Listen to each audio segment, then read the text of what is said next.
আমি দৌড়াচ্ছি, যার হাত ধরে দৌড়াচ্ছি সে হাঁ করে তাকিয়ে আছে এখনো। আরে আজব তো, এই লোক আমাকে আপনার দেখা শেষ হলে দৌড় দিন, না হলে গণপিটুনি খেতে হবে। হোয়াট? ইংরেজের বাচ্চা, চুপ। তুমি আমাকে ছাড়ি মারলে?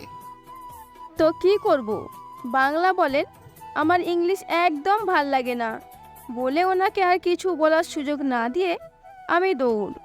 একবার পিছনে ফিরে দেখলাম কেউ আসছে কি না। না, আসছে না। তাও দৌড়ানো থামানো যাবে না, না হলে কখন কোথা থেকে কে এসে আমাকে ধরে নিবে কে জানে। দৌড়াতে দৌড়াতে এসে রাস্তার ধারে একটা টঙের চায়ের দোকানে বসলাম।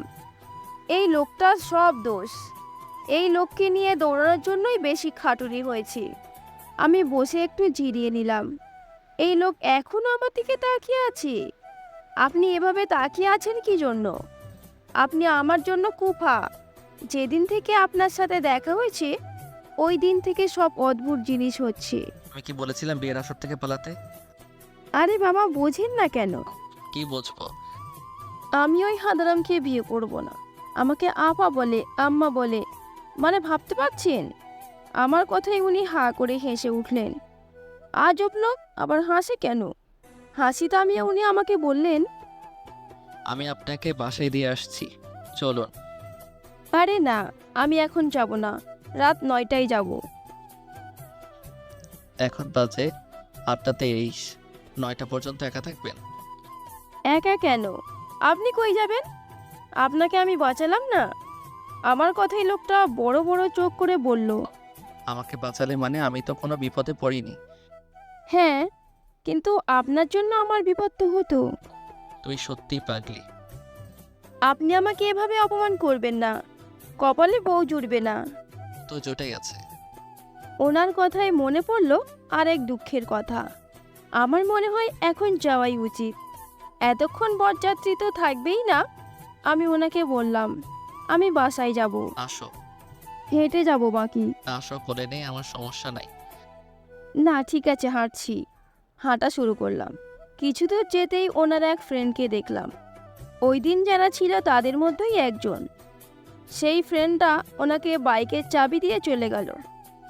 উনি বাইকে উঠে আমাকে ইশারা করলো বাইকে ওঠার জন্য। আমিও উঠলাম। উনি সোজা আমার বাসায় চলে এসেছে।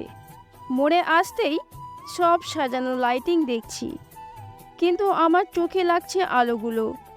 আমি ওনাকে বললাম, সানগ্লাস আছে?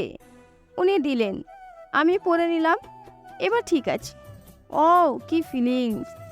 এতক্ষণে খেয়াল করলাম এই লোকটা শেরবানি পরে আছে, একদম সেই লাগছে। যদিও পিছন পাশেই দেখছি এখন। গেটের কাছে ঢুকতেই দেখি সবাই দাঁড়িয়ে আছে। কাজিনগুলো ফুল ছিটিয়ে দিতেছে। ভাই, এরা আমাকে এভাবে ফুল দিয়ে বরণ করতেছে কেন? এরা কি বুঝে গেছে এটা আমার হুট করে বিয়ে হওয়া জামাই? আমার ভাবনার মাঝেই একটা জিনিস খেয়াল করলাম। এতক্ষণে সবাই ভিডিও করতেছিল, মানে সব নর্মাল। এ কি হলো খোদা, তাসফিও ভিডিও করতেছি। এই পোলা তো সেই পাগল। আমার ভাবনার মাঝেই বাইক থেমে গেল। আমি নামলাম। আব্বু আম্মু সহ আরও দুজন দাঁড়িয়ে আছে। আমি তাদের সামনে যেতেই আম্মুর পাশে দাঁড়ানোর মহিলাটি হাসলো, আমাকে বলল, আমার বৌমা ভারী দুষ্টু। তুমি যদি চাইতে এইভাবে তোমার এন্ট্রি হোক, তবে আমরা আগেই ব্যবস্থা করে রাখতাম। তুমি এভাবে রাগ করে তোমার ফ্রেন্ডের বাসায় কেন গেলে মা? আমিও তো তোমার আরেক মা। আন্টিটার কথা শুনে বুঝলাম এটা আমার শাশুড়ি আম্মু, কিন্তু এনাকে আগে দেখি নাই কেন? আর আমি যে পালিয়েছিলাম এটা এনারা জানেন না? আম্মু বা আব্বু আমাকে বকলো না। আজব। আম্মু আমাকে নিয়ে ভিতরে গেল। একটু পর বিয়ে পড়ানো শুরু হলো। বিয়ের সময় আমার বারবার ওই হুট করে বিয়ে করা জামাইয়ের কথা মনে পড়ছিল। যাই হোক, বিয়েটা হয়ে গেল। আমি এখন এক হতচ্ছাড়ার বউ, এটা মানতে খুবই কষ্ট লাগছে। একটু পর আমাদের একসাথে বসানো হলো। সবাই পিক তুলতেছে, ভিডিও করতেছে। আমার মেজাজ খারাপ হইতেছে, তবুও চুপ আছি। এবার এলো বিদায়ের পালা। আমি আম্মুকে জড়িয়ে ধরে কান্না করলাম। আম্মুও কান্না করছে, চোখ দেখে বোঝা যায়। তাও হাসি মুখে আমাকে গাড়িতে তুলে দিল। আমার পাশে আমার জামাই বসছে, গাড়ি চলছে আপন গতিতে। আমি থাকতাম সিলেট, আর তাসফিরাও থাকতো সিলেট। তবে এখনও কেন শ্বশুরবাড়ি পৌঁছালাম না? আজও আমার কি, আমি তো কান্না করব। আমি কান্না করতেছি, এর মাঝেই এক পরিচিত গলায় কেউ বলল, আর কান্না কইরো না বউ, নাও চোখ মুছো। আমার দিকে রুমাল এগিয়ে দিয়ে আমি রুমালটা নিয়ে নাক মুছে ওনাকে দিলাম। উনি বললেন, আমি চোখ বুঝতে দিছিলাম। আপনি আমাকে খোঁচা দিলেন? কান্না থামিয়ে বললাম, খোঁচা দেই নাই, কিন্তু না। থামলেন কেন? বলেন বলেন, আপনারই তো দিন।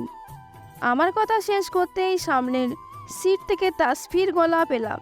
সে বলতেছে, ভাই তোমরা ঝগড়া করো না, আমার ঘুমে ডিস্টার্ব হইতেছে। আমি কই ঝগড়া করলাম? না আম্মা, আপনি করেন নাই, আপনার পাশের ছাগলটা আপনার সাথে ঝগড়া করছে। এই তো এতদিনে ঠিক কথা বলছেন, কিন্তু আমার পাশে কে?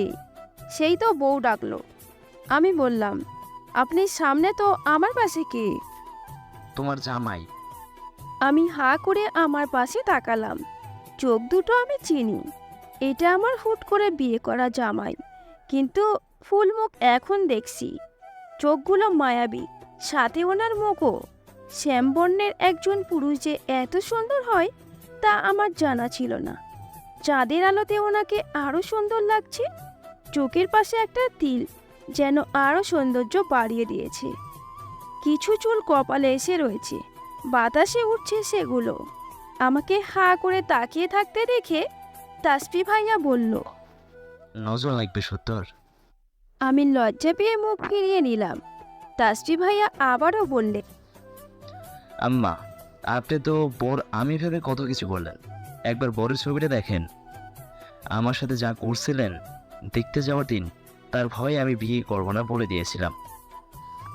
আমি থ হয়ে বসে আছি। আমার সাথে ধোকা? যদি এভাবে বিয়ে করবে তো ওই দিন অমন করলো কেন? আমার ভাবনার মাঝেই আমার পাশ থেকে শুদ্ধ বললে, বউকে অন্যের বউ হতে দিব? এত বোকা আমি নই।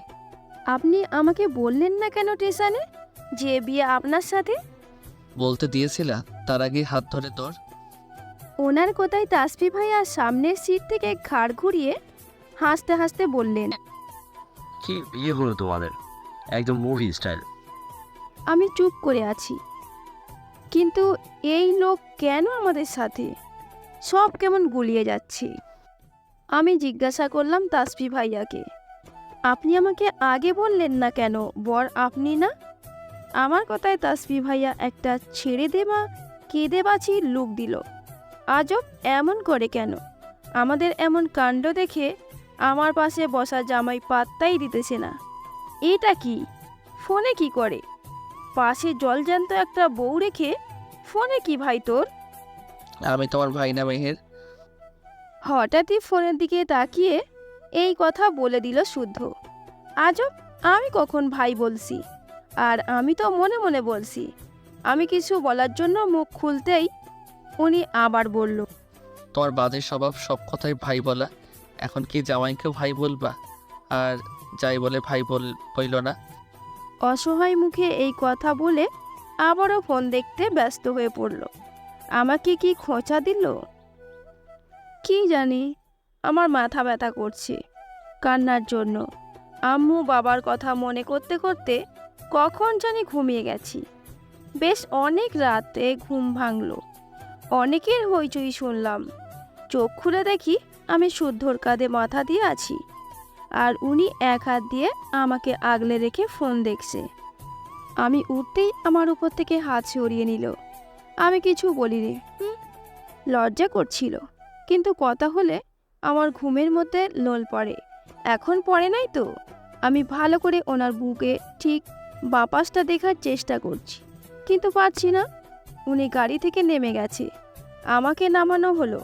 শাশুড়ি আম্মুকে আমি চিনি। উনি এসেছে, আমাকে ভিতরে নিয়ে যাচ্ছে। আমার পাশে উনি আছে। আমার মন খারাপ।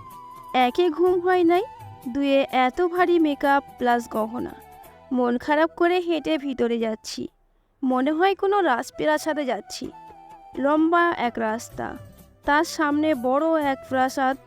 এমন লাগছে আমি একটু পিছিয়েই পড়েছি। শাশুড়ি আম্মু আগে গেছে, আমার পাশে উনি আছেন। উনি আমাকে ডাক দিল। মেহের ফোনটা দাও তোমার। আমি ফ্যাল করে তাকিয়ে আছি।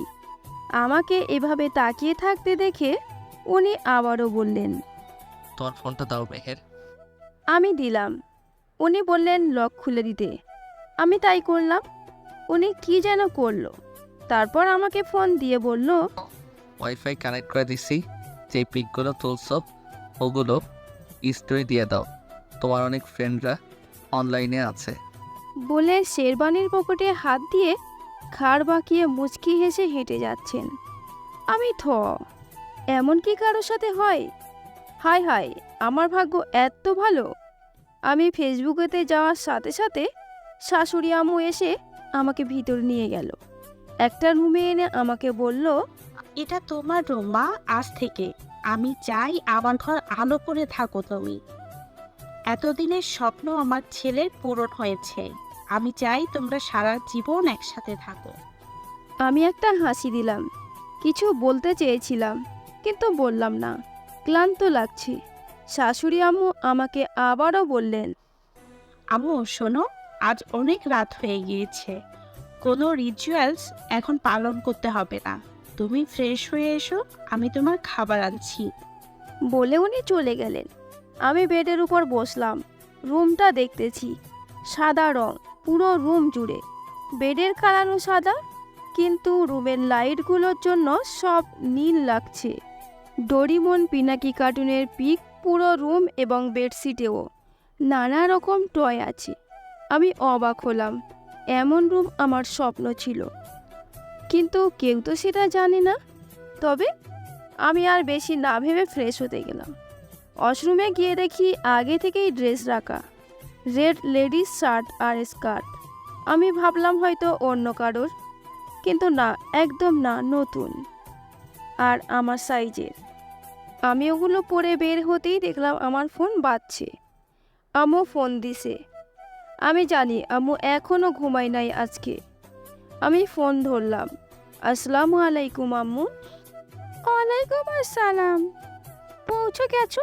শুদ্ধ ফোন করে বলল, তাই ভাবলাম তোমার সাথে কথা বলি।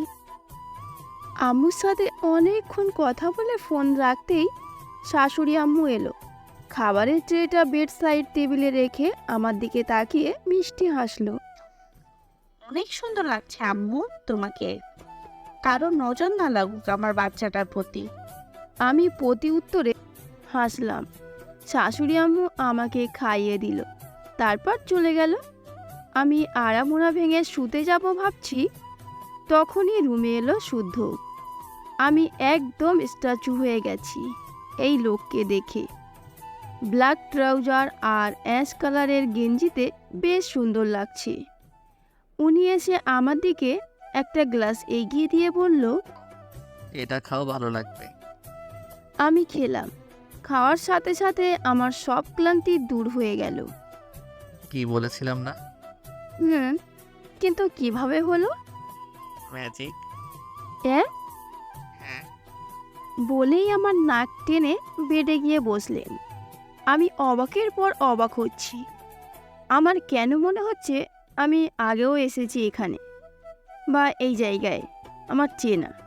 কিভাবে সম্ভব? আমার ভাবনার মাঝেই উনি বললেন, একটা জিনিস দেখবে? কি? ওয়েট। বলে উনি রুমের সব লাইট অফ করে দিলেন। আর একটা সুইচ অন করতেই ছাদের একপাশের দেয়াল সরে গেল। তারা পড়া আকাশ দৃশ্যমান হলো।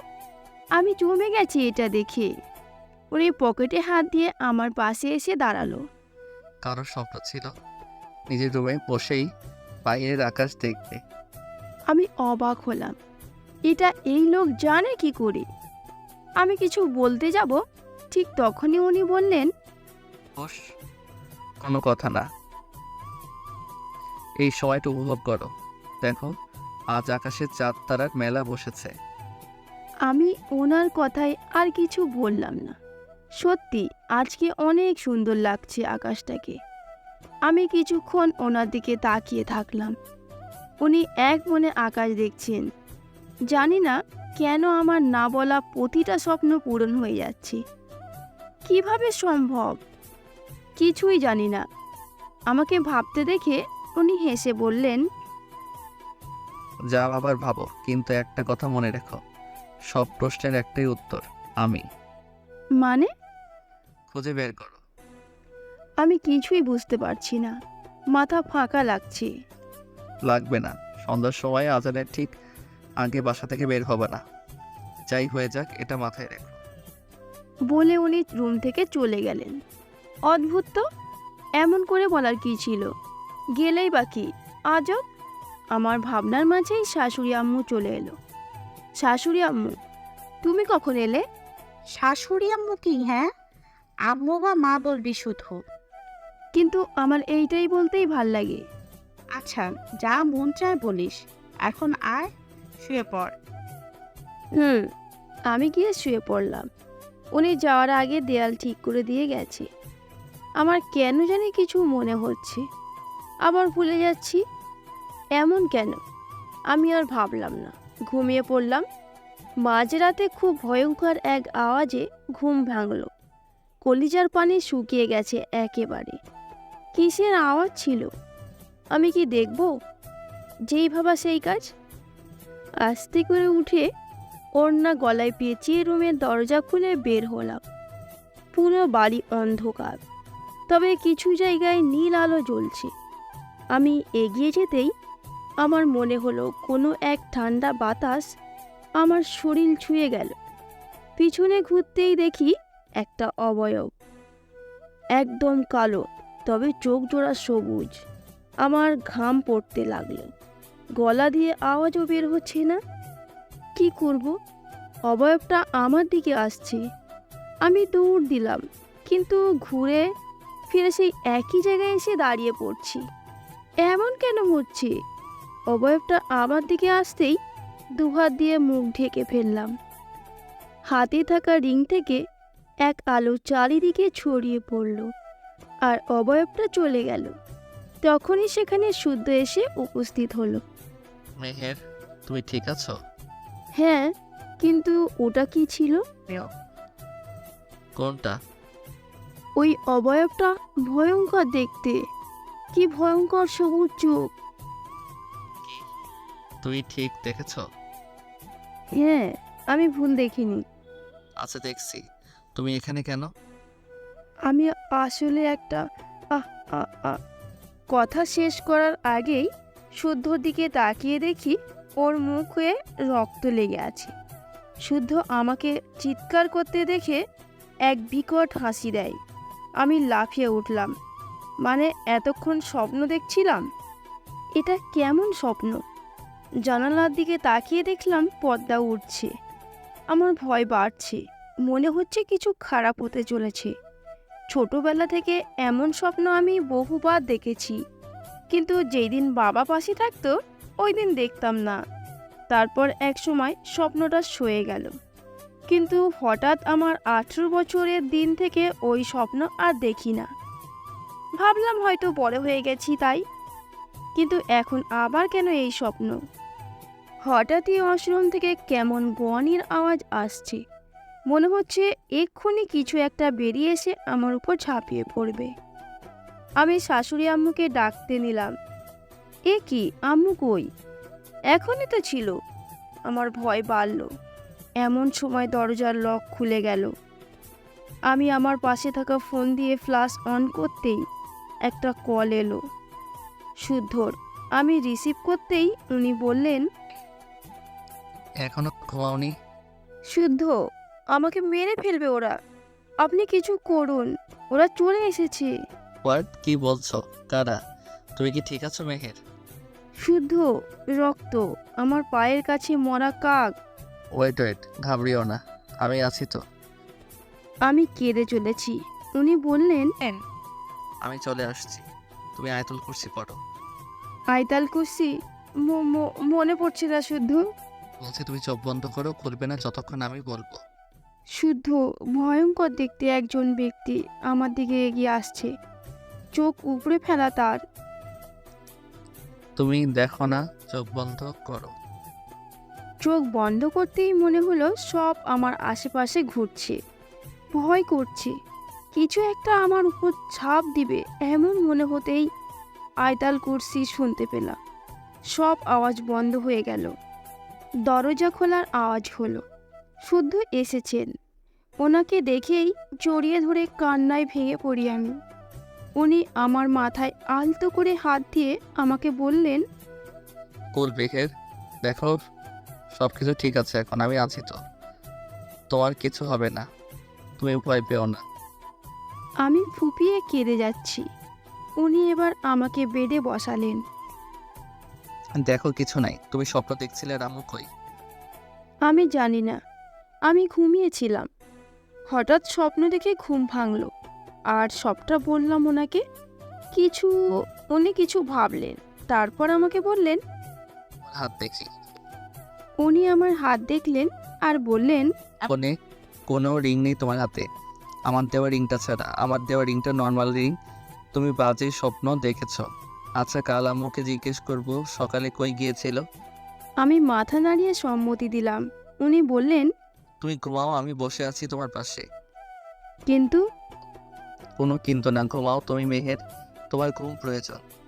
আমি শুয়ে পড়লাম। উনি কম্বল টেনে দিয়ে আমার পাশে বসলেন। লাইটগুলো অফ করলেন না, আমার মাথায় হাত বুলিয়ে দিচ্ছেন। কখন যে ঘুমিয়ে পড়েছি খেয়ালই নাই। পরের দিন সকালে ঘুম ভাঙতেই দেখি শাশুড়ি আম্মু আমার মাথার কাছে বসে আছে। আম্মু, উঠে গেছো মা? সরি মাটা, কাল রাতে তোমার শাশুড়মশাইয়ের বুকে ব্যথা বেড়ে গিয়েছিল। রূপা এসে ডাকতেই আমি চলে গিয়েছি। তুমি যে ভয় পাবে আমি বুঝিনি। না আম্মু, ঠিক আছে আমি সব শুনছি সূত্র থেকে। আমি কিছু বললাম না। সত্যি কাল অনেক ভয়ঙ্কর একটা রাত গেছে। উঠে ফ্রেশ হয়ে নিলাম, কিন্তু জামাই কই, দেখছি না কেন। ভাবতে ভাবতে ডাইনিং টেবিলের সামনে আসতেই রূপা বলল, ভাবি, ভাইয়া হসপিটালে গেছে। কেন, কি হয়েছে? আম্মু ডক্টর দেখানোর ডেট আজ, তাই রিপোর্ট দিয়ে কথা বলতে গেছে। ও, এসো, বসো, একসাথে ব্রেকফাস্ট করি। আরে ভাবি, চমকে পিছনে তাকালাম। একটা ছেলে টি শার্ট আর হাফ প্যান্ট পরা আমাকে তাকিয়ে থাকতে দেখে রূপা বলল, ভাবি, এটা আমার মামাতো ভাই, আমাদের সাথেই থাকে। মামা মামি ডিভোর্স হয়ে গেছে, মামা নতুন সংসার শুরু করেছে, তাই আম্মু ভাইয়াকে আমাদের এখানে এনে রেখেছে। ও। এর মধ্যেই ছেলেটা আমার সামনে এসে বলল, ভাবি আমি শান্ত। কালকে তোমরা অনেক রাতে এসেছো, দেখা হয়নি, আর বিয়েতে আমি যাইনি। যাও নাই কেন? না ভাবি, একটা প্রোগ্রাম ছিল। ও আচ্ছা। জিজ্ঞেস করবে না কিসের প্রোগ্রাম ছিল? হুম। গানের। আমি গান গাই, তবে তেমন ফেমাস না। ইচ্ছা আছে একদিন নিজের গান রিলিজ করব।